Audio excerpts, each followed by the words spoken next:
In Titus 2, older women are commanded to teach what is good so they can help younger women love their husbands and children.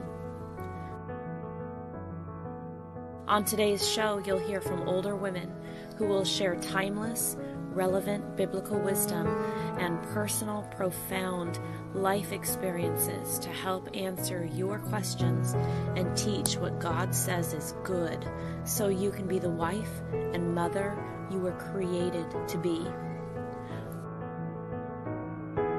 Welcome to another episode of Older Women Likewise.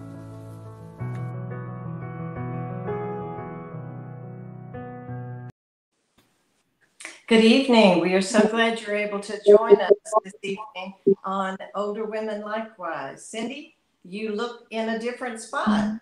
What's happening?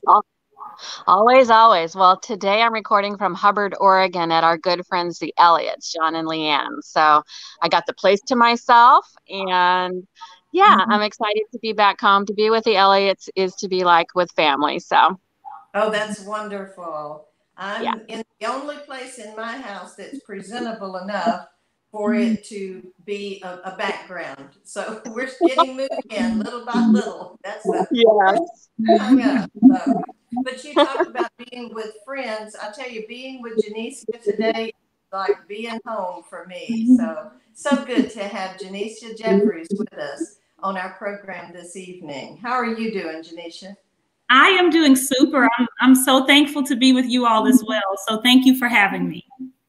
We wanted to let our viewers know that Genesia is the wife of a preacher, Sean Jeffries, and the mother of two delightful children, 11-year-old Sean Michael and 5-year-old Faith, who is the spitting image of Gigi, as we always call her. Sean and Gigi were young preachers. I think that was Sean's first position, wasn't it, at Leesburg with us? Yes, it was. Oh, did such a wonderful job with our congregation. And then we were all sad when they moved on to Columbia, but now they're out in Chandler, Arizona, close to Phoenix. Yes. And Gigi has done, I always call her Gigi, it's Genesia, has done a lot of speaking at women's events, as well as particularly the thing I think she's really good at is with young people, young ladies, that she has done retreats and she has done youth events. And just does a wonderful job. And she, like I said, her children are delightful, and we are so glad to be able to talk about parenting, mothering in the 21st century with Genesia this evening. Genesia, kind of give us an intro as to what we're kind of our focus this evening. Absolutely. I will be happy to. Thank you for that introduction. I really appreciate it. And I'm really passionate about being a mother. I'm a family woman. I love being a wife and a mom. And before I begin, I know that the broadcast is called Older Women Likewise. And I just want to say, if it were not for women like you, I wouldn't have a word to say today. So before I begin, I just want to say that the things that I share with you is not something that I learned on my own. It's what I've learned from observing older women. And I'm just so thankful for the Christian women in my life that I've learned from, and for you all wanting to do something like this to help young women like me. So thank you. For my intro, it's not very long. It's pretty simple. I just want to say that mothering, parenting is something that it's not new. It's not something that has been easy. And it's definitely a joy as well, but it's something that we've all dealt with from Bible times till now. And I think that it can be said that just because I'm in the 21st century, it doesn't mean that I have it any harder than the mothers of the Bible times did, or than past generations of mothers have had it. I'm reminded of mothers like Jochebed, who had to hide her baby Moses in such a difficult time when they were being killed, and the faith that she had. I'm reminded of Lois and Eunice and how they had such a huge part in being a mother to Timothy. I think it's overlooked sometimes that for Eunice to be a good mother, Lois was a good mother first. So it was passed down. So I'm just honored to be able to talk about this. And there's really three major things that I want to discuss today.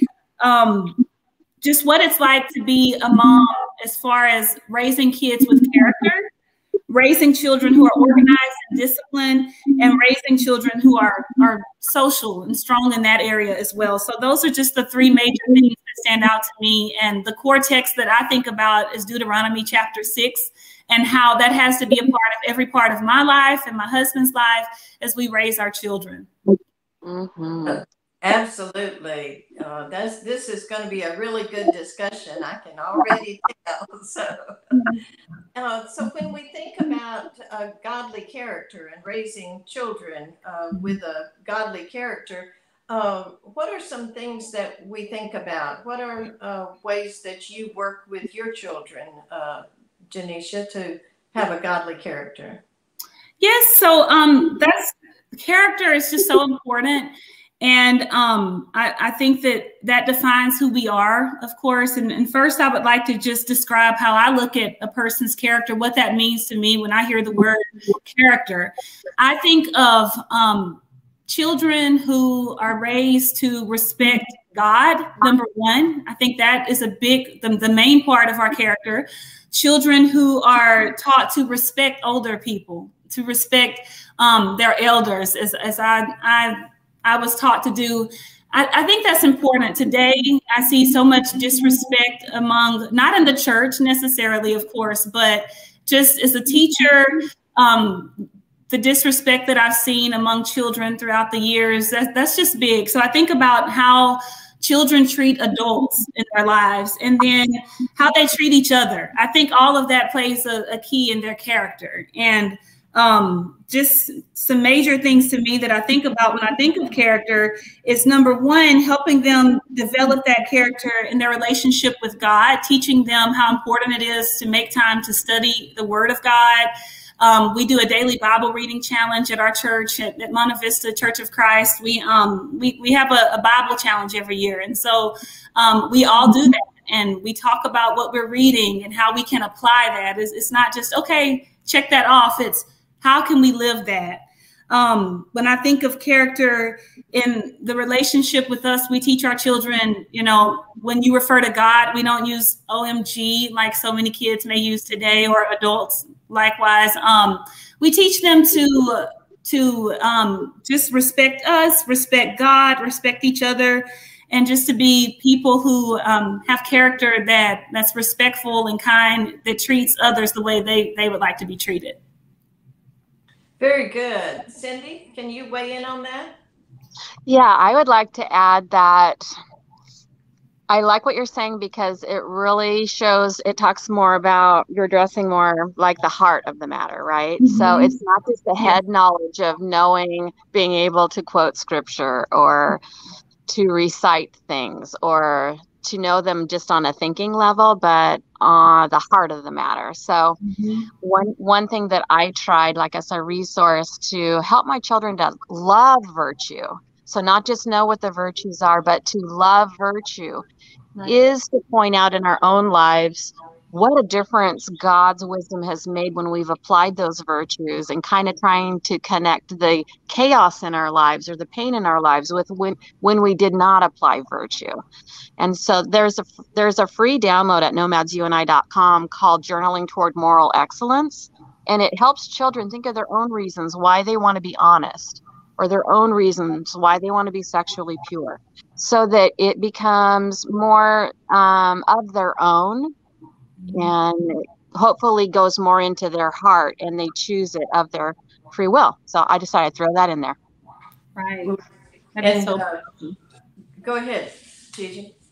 No, I'm so happy you said that, because I think that application, that's the key. And I think that sometimes, I don't know, when I first became a mother, which it hasn't been long, but I thought that I had to be perfect. And I quickly learned from older women in my life at different works that you don't have to be perfect. That's the whole point. You need to let your children see you fail, and that shows character. Let them see how you work through your problems. And I call it growth mindset. Teach them that, okay, you're going to mess up sometimes, and let's line it up with what God said, and how can we change that? So I love the journaling tip that you gave, because I think that's great. And that's something that I've picked up here today, and I learned from you that I'll be doing with my children. So thank you. Great. Yep. And this is what it's all about, is that you're teaching your children and other younger women, and we're helping to teach you still a little bit. Cindy always teaches me something every week. So it just is a wonderful circle of teaching one another all the time. One of the things I noticed in my years in the public schools was they would try to teach character without teaching the Bible and teaching nothing about God, but wanted kids to have good character. It just doesn't seem to work to me. God is the reason for good character and for all the good things that we do in this life. And it's just wonderful that you are working with the kids and really teaching them about God. And I know we have plenty of other young mothers that are out there. Cindy, does it stop? Do you come to a point where you say, well, I've taught my children everything there is to teach? Well, it becomes, I think, reciprocal over time, where, you know, when your children are then in their 30s and 40s, it is, you know, you've had so much history together that I think it feels a little more reciprocal in terms of they sharpen you, you sharpen them, you encourage each other, you help each other through the hardest times. So I guess that's what I mostly notice, is that there's no longer an authority there, but good influence comes from all directions, like you just mentioned. Yeah, absolutely. My daughters and I do a weekly devotional. That's one of the great things from this pandemic. We Zoomed that, and we are constantly teaching one another, and it's so good. I think it builds a godly character for all of us. Another thing, Genesia, you were wanting to talk about was children that are organized and are disciplined. Why is this important for Christian children to be organized or disciplined? Is it just something? Yes. So that's a great question. I can't tell you how. I don't know. Just as a person, I've kind of learned this from personal experience. In the classroom as a child, just growing up, I always felt like when something wasn't organized, and I wasn't aware that that's what it was, but if something wasn't organized, I had a hard time thinking. I was more, it took me longer to get things done. And I just think that when you have an organized life, a disciplined life, where you keep up that organization, it helps you function in your thinking, and it helps you keep a clear head on how to manage your life with God and how to see things clearly, and it just trains you to be aware of what's going on in your life. And if something's out of place, it kind of creates a different discipline where you can see if something's out of place spiritually in your life. So it just goes together for me in my mind. And I really try to encourage our children to be organized and disciplined so that they can see if something's not right in their spiritual lives. What are some ways that you do this with your kids? I've often just thought it was you either were or you weren't. But yes, right. Working with your kids on that. Yes, yeah. So one of the things that I like to do is to-do list, and it sounds really simple, but that's why I couple organization and discipline together, because it looks different for a 5-year-old than an 11-year-old. And for example, for my 5-year-old, her organization is just knowing my Barbies go together, my blocks go together, things like that. And the discipline part of it is training herself to do that every day. And of course, me being a big part in that. When they are older in school age, and they struggle a little bit harder, it's different.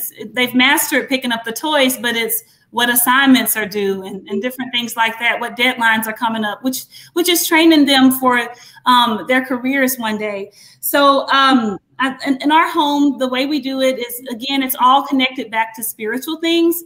I've trained our children to organize things in the way of, okay, God comes first. As soon as you open your eyes, let's organize our schedule this way. I open my Bible, I read it. So I place the Bible beside them. As soon as we wake up, we say a prayer. We put God first. So the scheduling part is a big deal in that. I like to say, you know, handle that big thing first. So we make a to-do list, and we do time blocks from in the summer hours, of course, because I'm a school teacher, so I'm off in the summer. So I'm able to really focus on schedules and how we do this in the summer, a different way than I am during the school year. So in the summer, it may look like from 9 till 12. What are the big things that you really want to get done? From 12 till 4, what are the big things that we really need to get done? And we try to push those important things like serving others and putting God first and doing our Bible reading or our Bible lesson first. And then those other things that may be our hobbies, that can fall in at the end of the day so that we've handled those most important things first. So that's why I put that on there as being a godly parent. The schedules, chores, I try to delegate and say, okay, my little one, my 5-year-old, she can handle a spray bottle of water and keeping the counters clean. But my big one,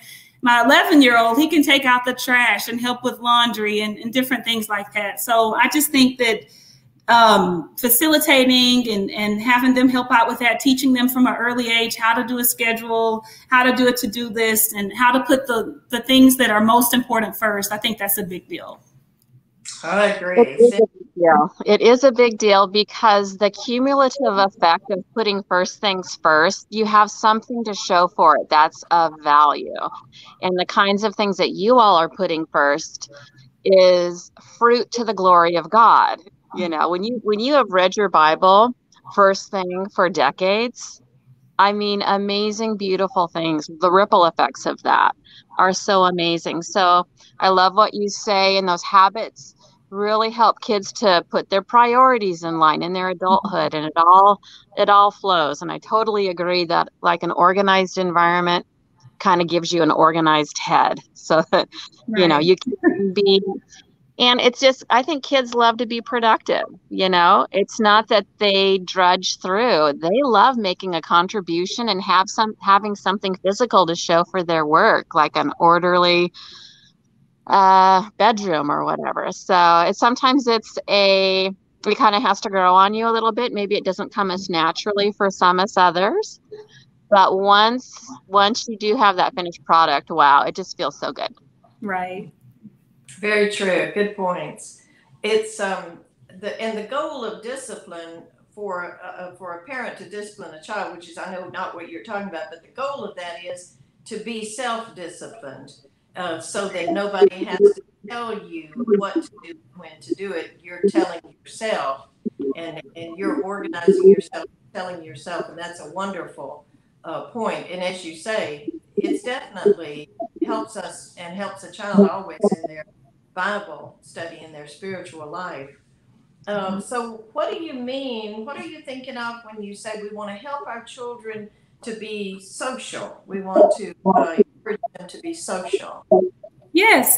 And I kind of touched on this a little bit with character, but when I think of raising a social child, I know that sometimes in my classroom, I encounter children who are a little bit socially awkward, and that can be for different reasons. And different children deal with different things. There are some things that they cannot help. And I want to be clear that I'm not talking about children that may have some condition to where they really struggle with that. I'm just speaking of, you know, children that are better able to handle those things of a social nature, and every child will be different, I guess is what I'm trying to say. It doesn't look the same for every child. So when I speak of this, I'm just speaking from my experience in my home, and I'm sure that you all will have a wealth of knowledge to add to this.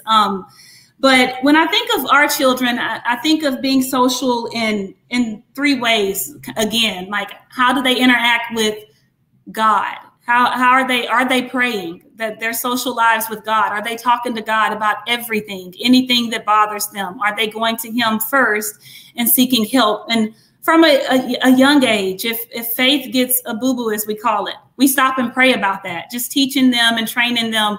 Okay, you talk to God first. It's good to have your parents. It's good to have friends, but make God number one, because he's going to be the one that's always around, even when mom and dad are gone, you know, even when friends may betray you. So we try to teach them to pray. So social in that way. The other way that we try to teach them socialization is with us. We're your parents. We're really big on, there's a level of respect here. We're from the South. We train our children to say yes, ma'am, and no, ma'am, and yes, sir, no, sir, to any adult that they encounter. But we also want them to know that we're not here to just make you afraid of us to the point to where anything you do, we're going to yell at you or make you feel like you cannot come to us. So from the time that our children could speak, we train them, you can tell us anything at all. We're not going to attack you or be mad at you. We would rather you come to us first if you have a problem and talk to us about that. So we've tried to train them to be social with us. And I remember that our son, the first time that I felt he was old enough for me to tell him that, he looked at me and he was like, so I can tell you anything? And I was like, yeah. And so my heart started beating. I was like, oh no, what is he gonna tell me? And he said, Mom, you remember that Ninja Turtle I got for Christmas? I broke his arm and I didn't tell you. And I was so relieved that that was a big deal to him. And I just think about like elementary school years and when he becomes a teenager, when those bigger issues come in, if he knows how to come to me over a broken arm of Raphael, then he'll be able to come to me over anything. And I think that it's just so important for us as parents to look at every stage of parenting as important, from the time they are born, singing hymns to them, to when they can crawl, to when they can speak, letting them know you can speak to me and I'm not gonna be angry about anything. So, and then the other part of that is their socialization with their peers. We are not at that age yet to where our kids would have a Twitter account or Facebook or Instagram account. And we don't even know where we really stand on that right now. We're still praying about all of that. But we feel like as parents, we cannot get outdated to the point to where we don't know what the latest things are. So Facebook, Instagram, Twitter, we have all of those accounts so we can understand how to navigate our way through that, what kind of pop-ups come through to us and messages, so that when we get to that point, we know how it all works. We know how to have those passwords that they have, and we're not with the times, as I may call it, that we don't know how to help them through that and help them know how to be a light even in those areas. So just interaction with peers, how to be a light, not only in person, but on social media someday, whenever they happen to have those accounts, whether it's in the home or when they go on to college or something. Cindy? Oh, I was just going to say, at the heart of socialization really is the golden rule. And if you look at the fruits of the Spirit and think about socialization in terms of love, yes, joy, peace, patience, goodness, kindness, gentleness, faithfulness, self-control, all of those make you well socialized. So, and that's at the root of it. If you love and enjoy people and you have people into your home from the time they're itty bitty and you show them how much you love and enjoy people, I think that example helps them to also love and enjoy people and to be well socialized. Yes. And I think maybe in the culture right now, I think it's good for children to know to think of themselves as well socialized, even if at times, because of their biblical convictions, they are rejected socially. That does not mean that they are not well socialized. In fact, you know, if they can present God's truth in a way that's compassionate and loving and so on, that they should feel good about that. If certain people don't accept them socially, then they must be on the right track. In other words, woe to you when all men speak well of you. So that's not the goal, of course, when we talk about being well socialized, is to be totally accepted by every person.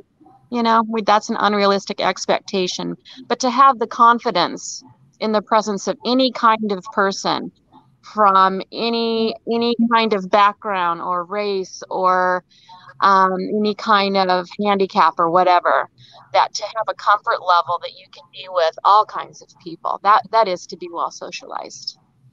Absolutely. And I think too about when you and Sean and the kids came and visited us at Leesburg, that the children were socialized to members of the congregation. And I think that's important, regardless of, I hate to say who you are, but whether you're the preacher or an elder or deacons or whatever, you know, kids, that no matter what your part is in the congregation, that children are able to communicate with other Christians, because sometimes we have kids that are great with one another, but they don't talk to adults, and it's to be able to express themselves politely and even passionately with other Christian adults is a wonderful thing for socialization. Yes, I could not. I love what you said about the comfort level and what you're saying about how they interact with other Christians. I think that's so important. And if it's okay if I comment on those a little bit. Yes. Great. Back to like the social level of when they are in school, like our son, he goes to a public school right now. And that's, I mean, that's not, you have to do what you think is best for your child. And that's not the main point that I'm trying to make, but he's going to encounter all kinds of people. And our family, we like to travel. We go some places that maybe others wouldn't go. We'll take on New York or, you know, Seattle or Portland. And we go places like that. And when we come across someone that may be a homosexual or someone that may be different in the way that they look than the way we do, because we're all different, or maybe living a lifestyle that's not like ours, we use those moments to teach them how to handle that within the home before they may encounter it at school. And we tell them God is not okay with their actions, but if you ever meet someone like this, you have to have a comfort level to where you don't think that they are so gross or whatever, that you don't know how to shine your light for Christ. So we try to teach them that, like, don't be afraid of people that may live a bad lifestyle. We don't want you to have company with that or take on what they're doing, but we do want you to understand you may see that, and you have to be comfortable with who you are as a Christian and show that love of Christ and try to bring them to Christ and shine your light. So that's so big. And yeah, so I just really appreciate you bringing that point out. Really is good, very good. Because and we have to take every teachable moment with our children, because you get that one chance, that day is never coming back again. You've got that opportunity, you have to seize it. Absolutely. What are some of the perils that you find of having a sociable child? Your Faith seems rather social. Your little girl seems very sociable. Yes, she is very, very, very sociable. So like just talking with her and helping her understand it's okay to talk, but how, like, she loves to talk, take turns, like the respect of being a good listener. So I think that some kids don't struggle with socialization. They are overly social. So we talk with her about how to be a light and how to be confident about who you are as a young lady. Like right now, we're training her on modesty. Like I will show her maybe a commercial and say, look at this. Like, is this the way that you think God wants you to dress? And how to express that. Because she is very social. She'll say, oh, one day we were in the store and she was like, Mom, that lady has on no clothes. And so I had to pull her aside and say, okay, we don't agree with that, but there's a way to say that. And maybe there's a way to shine. And so like, you're right. You picked up on that fast, Isla. And I don't think you've been around Faith very much, but yes. So knowing when to speak and when to be silent, if we want to put that in a biblical context, there's a certain time to speak, and sometimes you need to just shine and look for that opportunity to say what you need to say in a kind way and in a thoughtful way. So I think when we have visitors at our congregation, it's often a good time for them to practice their confidence. And as we've traveled around the country and have met the young people and the children around the country, I mean, some of the children are the most outgoing and friendly and welcoming of the congregation. And you can tell their parents have worked on that. Yes. And it's such a confidence builder. I think when children grow up around a congregation, if they are going to be going to public school, they have this huge advantage of like knowing how to interact and make new friends and go up and introduce yourself and, you know, ask people questions that show them how interested you are in them, you know, and to be others focused. Excellent. Well, now, so here we are, Cindy and our grandmothers. How do grandparents help? How can grandparents help as the parent is teaching their children to have a godly character and to be organized and disciplined and to be social? What can grandparents do to help out? Well, I know there's some people that actually take the kids for a couple of weeks a year. And so mom and dad might go off, and those grandparents really get to know those kids and get the chance to be of good influence, have deep conversations at bedtime and that kind of thing. So that's one idea. And so, yeah, it kind of depends on the family, but there's often times where like my husband will take the kids off to the park and this and that. And I think they remember those memories, you know. And in fact, our little granddaughter made up a song about, you know, these ball cages that have all these different colored balls and kids kind of playing them like at a pizza restaurant or something.